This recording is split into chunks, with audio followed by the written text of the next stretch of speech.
Okay, so we've just finished writing the body of our explanation to why we should have nude lunchboxes at Lyell Bay School, and we're up to writing the conclusion or the summary statement. I know some people find it tricky to write conclusions sometimes. I think the important thing to remember when you're writing a conclusion is to not add any extra details or extra information, so nothing new goes into a conclusion. So what you're doing, you're just summarizing what the big idea was, what the main point that you're trying to get across. So I've written one for this piece. It says nude lunch boxes may just be the answer to the issue we have at Lyell Bay School. It will help look after the environment and wildlife, and it will improve the look of our school.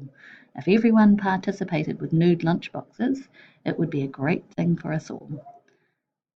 So as you can see, it's not a huge piece of writing, it's just wrapped up the main idea and the main point that I wanted to get across. Sometimes some people can put in things like, I hope you have learnt such and such, or now you know what a nude lunchbox is. It's not really concluding or restating your main idea. And we've got to remember not to use I in there. And we don't really want to hope that people are getting information from the piece, because we're telling them we've written an explanation and they're reading it. So let's not use I hope.